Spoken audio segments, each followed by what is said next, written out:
In West Richland, Washington, a desperate Amber Alert and manhunt for an accused double murderer and rapist. Elias Huizar is accused of murdering his ex-wife and underage girlfriend and fleeing with their 1-year-old. Tonight, the latest in the search. We are making progress in locating the suspect and will continue our efforts until he is located.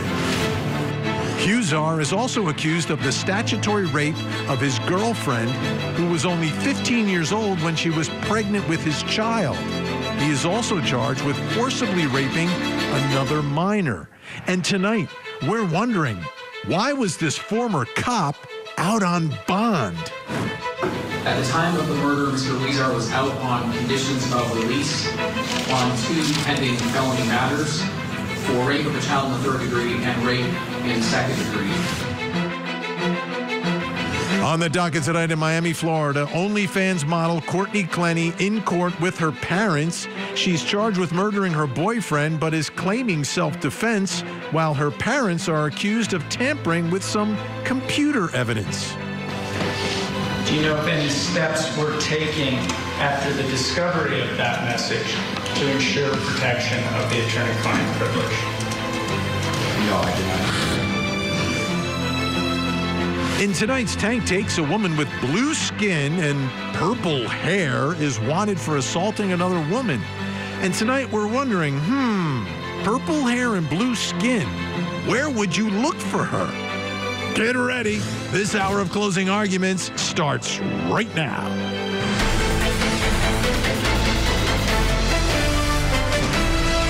I'm Vinny Politan. Thank you for joining us here on Closing Arguments. Big news on a big story. And today it was everywhere. This Amber Alert / manhunt. Little Roman, 1 year old, taken, abducted by his father, 39 years old. His father wanted as a suspect in 2 homicides, indicted in 2 rape cases. There he is, Elias Huizar. This guy is a bad man. Bad man. Accused of raping underage girls, making one of them pregnant. That's where Roman came from. Unbelievable background. Well, he was on the run with this child, and now we've got a conclusion. And the good news, the headline, Roman is okay. Let me read the statement from police. At approximately 3 p.m. on Tuesday, April 23rd, the Oregon State Patrol located the subject vehicle driving southbound on Interstate 5 near Eugene, Oregon, and initiated a pursuit. The pursuit ended with OSP reporting that the suspect sustained a self-inflicted gunshot wound to the head, with his current condition unknown. The 1-year-old child, Roman Santos, was taken safely into custody. Let me repeat that. The 1-year-old child, Roman Santos, was taken safely into custody by OSP troopers. This is a developing situation. More information will be released at a press conference scheduled for tomorrow, Wednesday, April 24th, 10 a.m. at the West Richland Police Department in the Anoski Community Room. Great news. All right. That's the ending, but how on earth did we get here? And the more you learn, I think the more angry you're going to be about how this all developed. Let's go way back to the fall of 2008, okay? Huizar is a nationally ranked wrestler and a senior at Dickinson State University. He is arrested twice in the fall. Allegations of terrorizing people with a knife and criminal trespassing. The charges get dismissed somehow, some way, but he's kicked off of the wrestling team, okay? Flash forward 6 years. He completes basic academy and gets pinned as an officer with the Yakima Police Department in Washington. Flash forward 4 more years. Has his first day on his new assignment, and this is where the trouble really begins. School resource officer for the Washington Hills Middle School, okay? September 20th, 2019, he files an anti-harassment protective order against the 13-year-old he is rumored to be sexually involved with. And if he's sexually involved with a 13-year-old, he's sexually abusing that 13-year-old. She's later expelled, and then he is transferred to a different middle school. This happened after she called his home phone and his wife found out about their alleged relationship. Again, that relationship would be called sexual abuse. December 2019, he and his wife end their marriage for obvious reasons. She was, and this is, when they first met, she was reportedly an underage student wrestler that he was coaching when they first met. You following this? This is his wife. They have 2 kids together, 5 and 9. And then in 2020, she filed for a protection order, fearing for herself and the kids. So there's a lot happening here, right? When they met, how old she was, now protective order. Meanwhile, April 12th, 2021, a member of the Yakima Police Internal Affairs Unit describes multiple domestic incidents involving him and his ex-wife. He becomes the subject of an investigation and is placed on paid leave. So the red flags are flying everywhere right now, folks, everywhere. So what happens? What happens? You're being investigated by the police department, so of course, he somehow passes the background checks in February of 2022 and is hired as a substitute elementary school teacher for the district. And then he formally separates from the Yakima Police Department. He's booted off the police force because of his conduct, so he somehow passes a background check and becomes a substitute teacher? Unbelievable. Angelica Santos and their baby, take a look. This is the girl, I'm going to say she's 17 when she was killed, and that's little Roman. She was 13 years old when he filed a protective order against her. So what was going on when she was 13?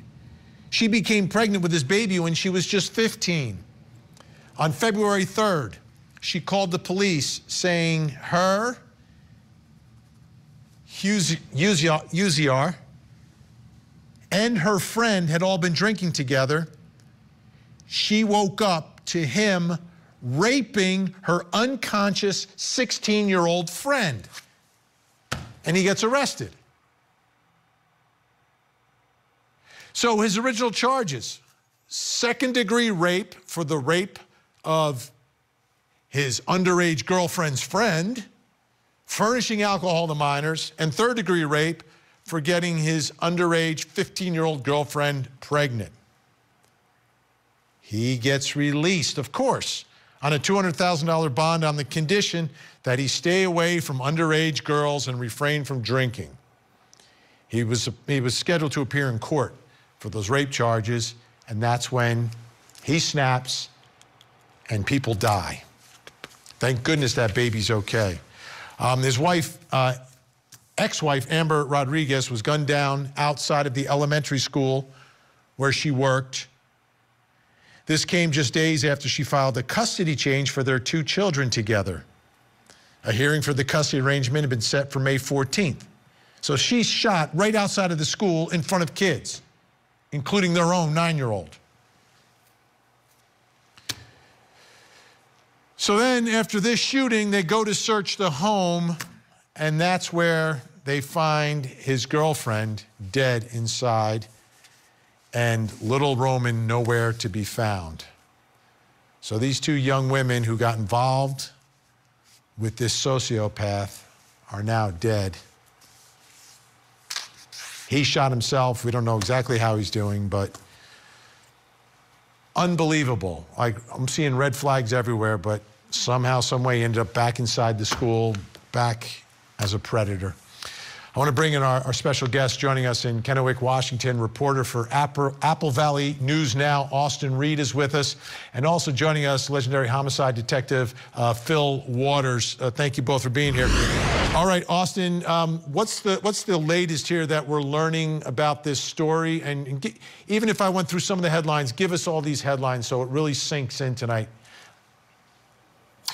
Yeah, so right behind me is our scanner in our newsroom here at CAP, KView, Apple Valley News Now, ABC. And we heard it come over the scanner. Shots fired at the elementary school. So myself and my photographer, we rushed out to the scene.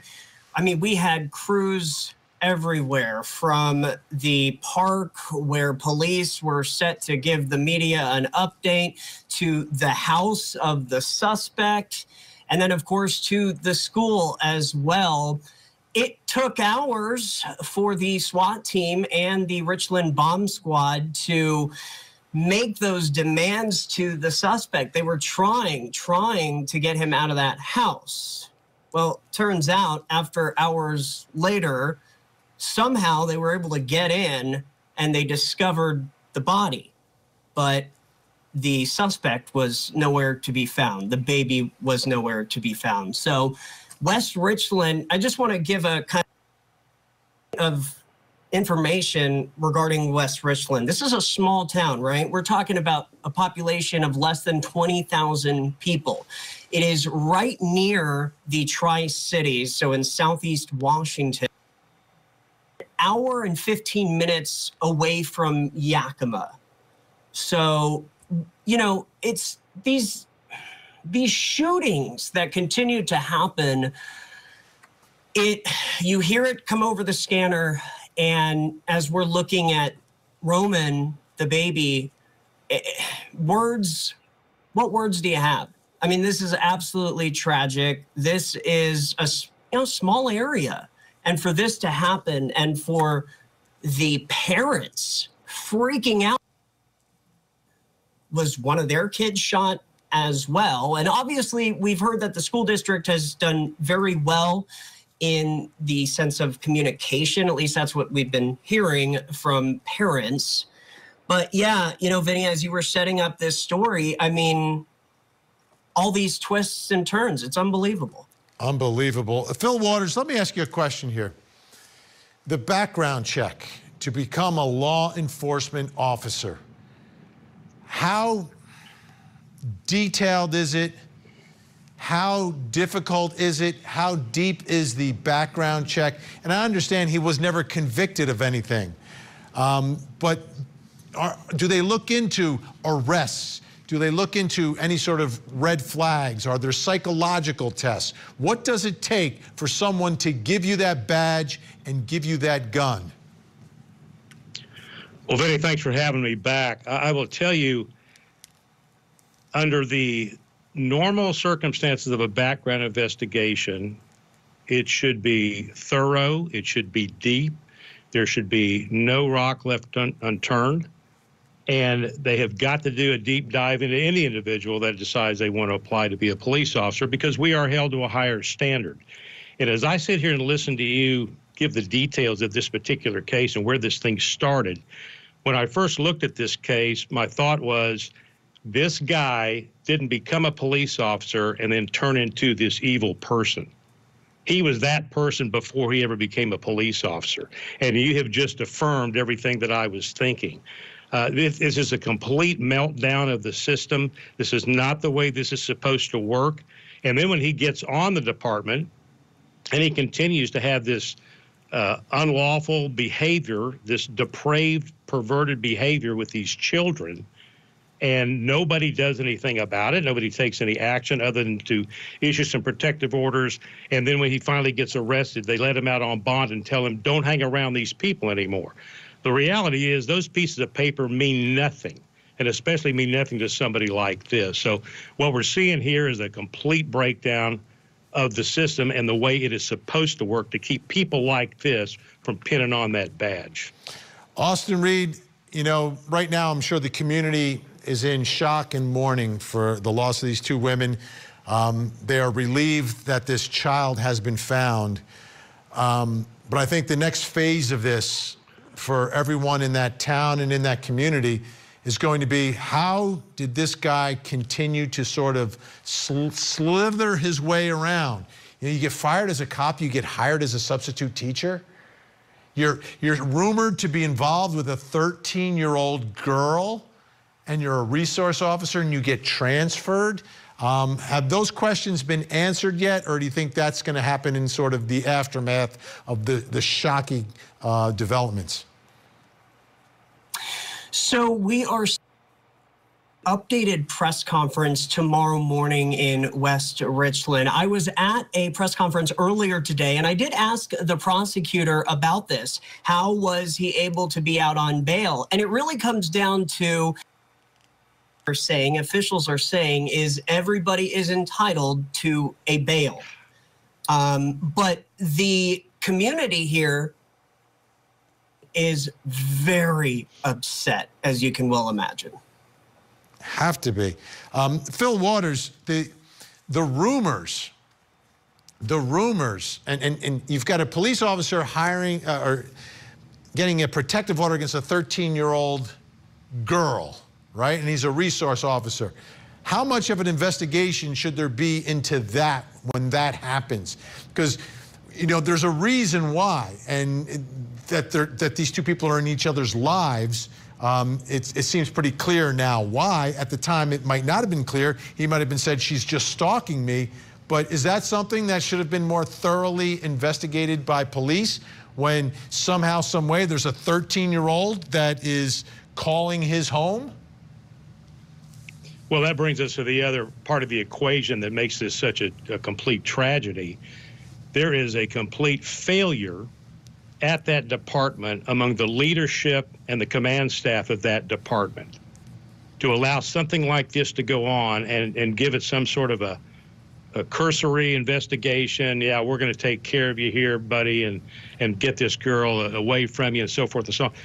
Complete failure. This is the type of case when I see a police officer do something like this, it not only tarnishes the badge that he's wearing, but it tarnishes the badge of 750,000 plus police officers from the municipal level to the federal level all over this country that are serving honorably. So that department over there needs to do a check about the procedures and the process and the leadership in that department to allow something like this to happen. It's despicable. I'm enraged by it. Austin, let's get back to Roman now. This one-year-old found safe. That's the headline. Do we know if his mom's family is in the area? Do we know if mom's family is going to be ready to take care of this little guy and raise this little guy?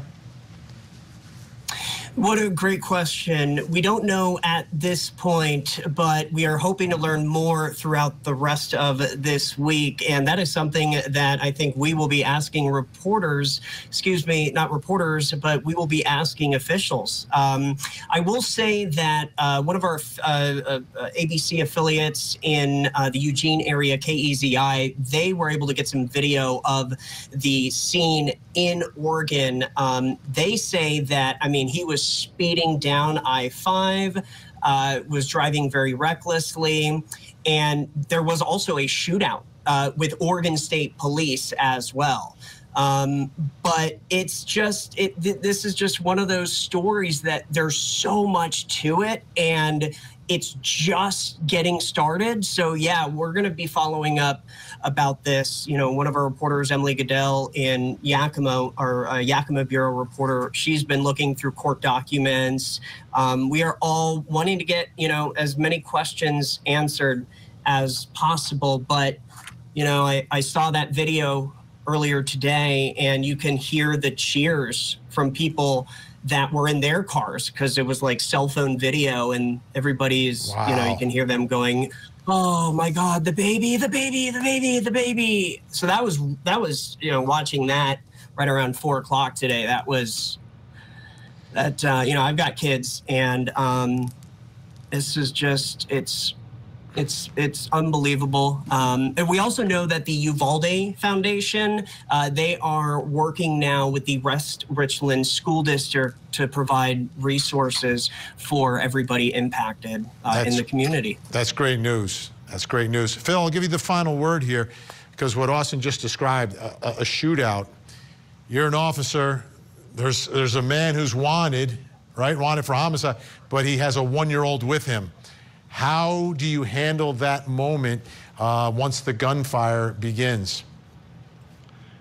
I'll tell you what, kudos to those officers. They have to engage when they're threatened, and it's by God's grace that that baby has been saved.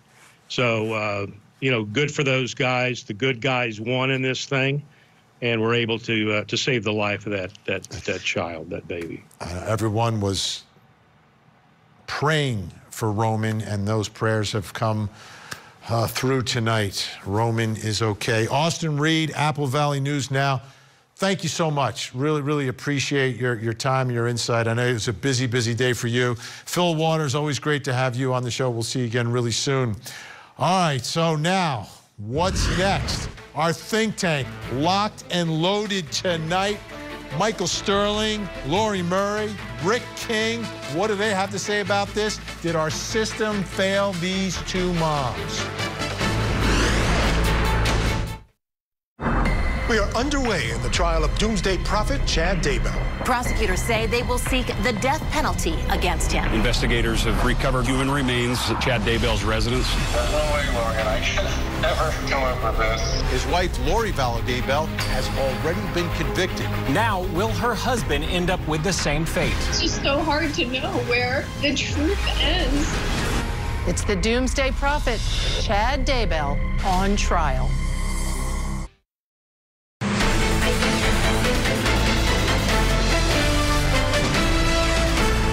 Two moms taken by the same man, a sociopath that I guess was able to charm them when they were children. One was his underage girlfriend, the other his wife, who he met when she was underage as well. This is the killer, Elias Huizar, former police officer, charged with second-degree rape, furnishing alcohol to minors, third-degree rape, was supposed to be in court on all these charges, got released on $200,000 bond, okay? And I don't understand this. You've got all these children now that are growing up without mothers. It's outrageous. Now, when police arrived at his home, Huizar refused to cooperate. This was after the charges. They were arresting him for the rapes, leading to a 2-hour standoff with the SWAT team. While holed up in his home, police say he attempted to hide evidence. When SWAT finally reached him, he was in the laundry room with the washing machine running. Police also listed some of the evidence they collected, included bedding that had white stains, a Colt rifle, 2 loaded rifle mags, a Glock 23 pistol, and loaded Glock magazines. More than $15,000 in cash was found in an envelope along with his old middle school badge. The police report noted an ultrasound photo belonging to his girlfriend showed that she would have been only 15 years old when she conceived her baby with this animal. Another fun fact here for you, and I'm doing that very facetiously. The shooting, okay, according to the charging documents, the defendant's 9-year-old son reported that he observed his father shoot his mother. Did it in front of his own child. The defendant fired multiple rounds at Amber, causing her to fall face down in the gravel. The defendant continued firing multiple shots at her once she was on the ground at the school.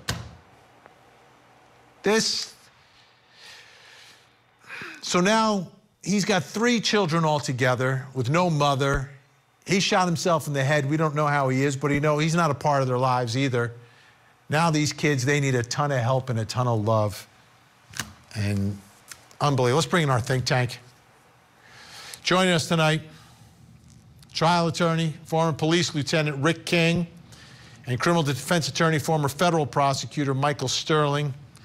Lori Murray standing by. We're having a few technical difficulties getting her hooked up, but we'll get her for you. Rick King, I'll begin with you. You're a former police officer. This guy's a police officer. They go to arrest him for rape. There's like a SWAT standoff. He's got money in an envelope. Like, why does someone like that get bond? Like, isn't one of the tests like risk of flight?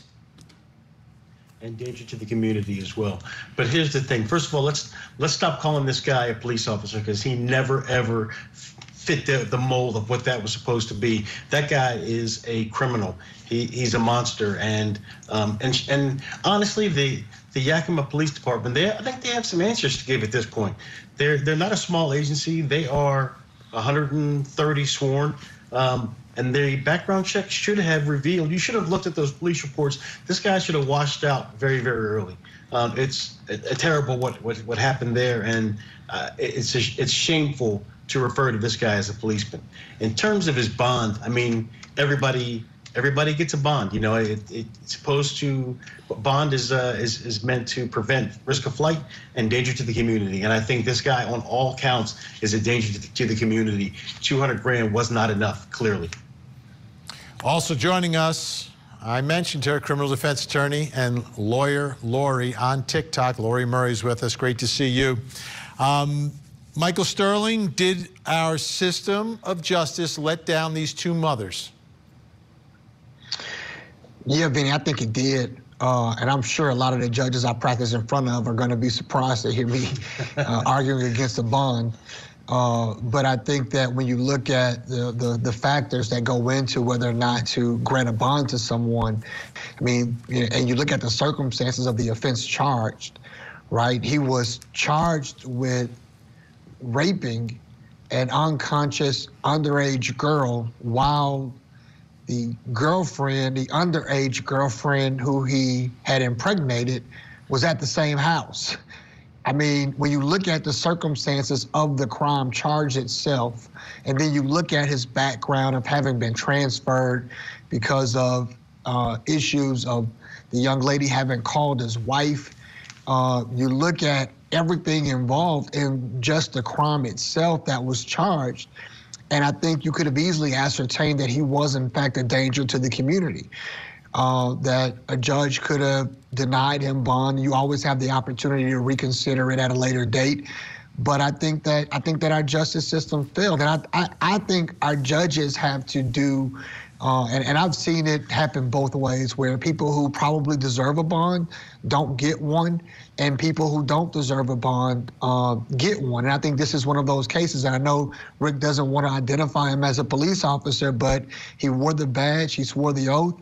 And I think that's probably why he got a bond, Vinny, let's be honest, right? He probably was able to use the benefit of the badge to get himself a bond. Because if I was his lawyer, I would have, certainly made the argument. But he got fired, right? Or it was separated, right? And he separated for a reason. Lori Murray, I look at all of the factors here, right? So, yeah, he was a police officer, but he was no longer a police officer for a reason, internal investigations. When they go to arrest him, there's a standoff with SWAT. And then there's evidence of trying to pull a Scott Peterson and put an envelope of money and skedaddle out of town. Like, all of the factors that are there. And that, plus he's an officer, so he knows, he's trained in firearms. And then he's got a custody battle going on with his ex, who is scared of him and wants a protective order. And now, the girlfriend who got pregnant when she was 15, who there were legal problems with when she was 13 years old, after he got himself into the school as a substitute teacher. Like, what is going on here? This is crazy town. I wish I could answer that question, but I can't. I think that this man has a complete disregard for human life other than his own. Really, he has no regard for women. And you know, whenever I heard that there were shots fired, I was not sad. Sorry.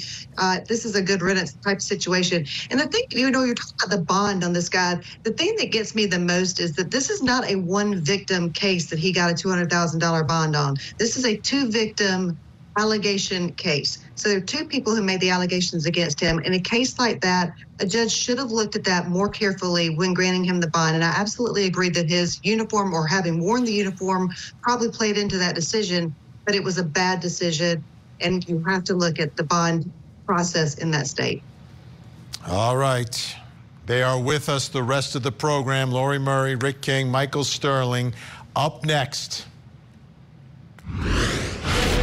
Courtney Clenny made plenty of cash on her OnlyFans page, performing with little to no clothing.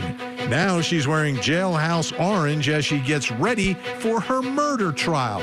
We have the latest from court.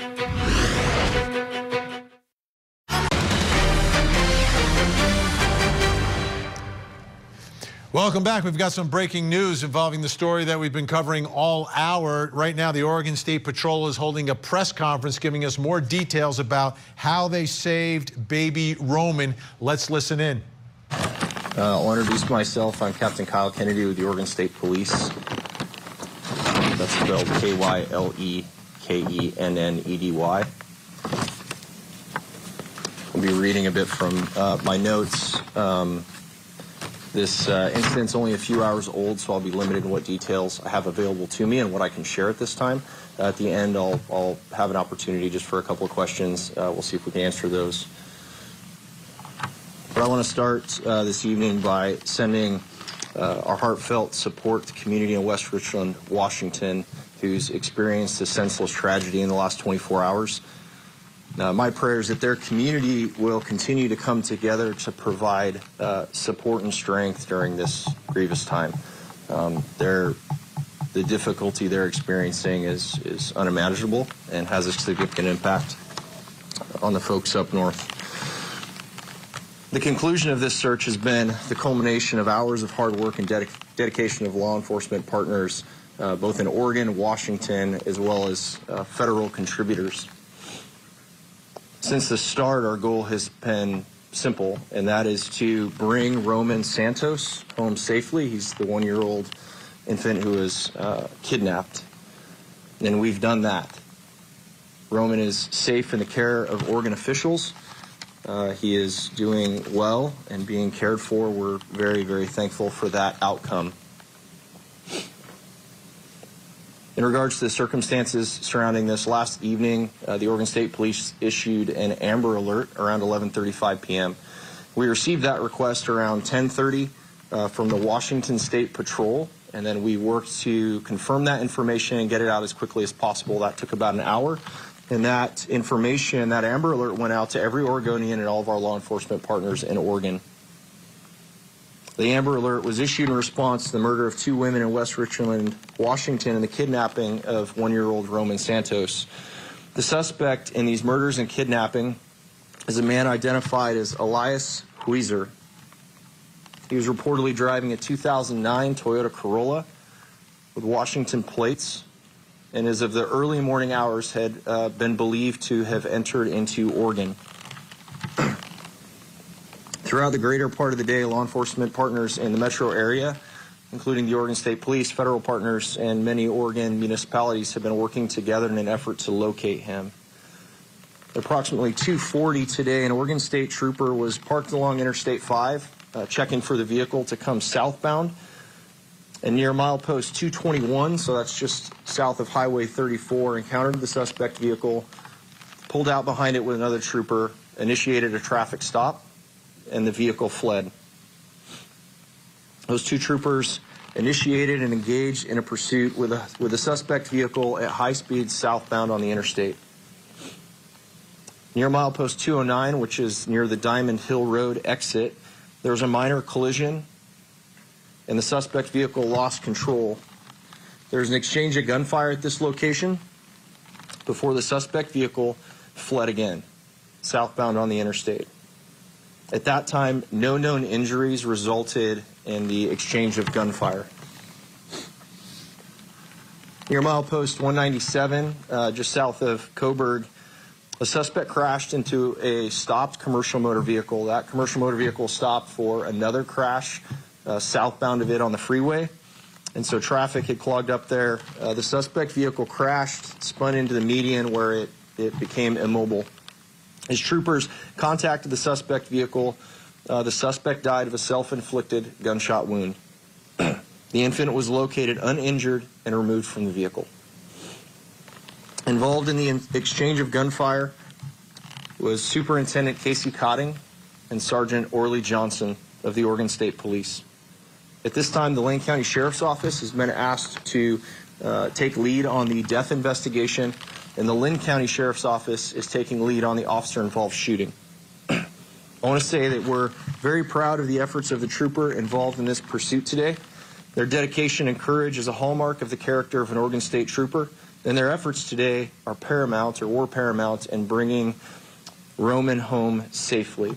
I also want to thank all the partners who were involved in this, starting in Washington. I'm going to list all these off for you. There's a significant amount of collaboration that went into this, starting with Kennewick PD. Amazing. Absolutely amazing. Lori Murray, Rick King, Michael Sterling still with me. Rick, I'll begin with you. What he just described. Exchange of gunfire, and then the car takes off again. And thank goodness there was some traffic up ahead, because he crashes and then takes his own life. Yeah. So, I mean, when you talk about those types of pursuits and officers with traffic, I mean, just the pursuit itself with the child in the car is extremely dangerous. And so you think about, when I was listening to him talk, I was thinking about, man, exchange of gunfire.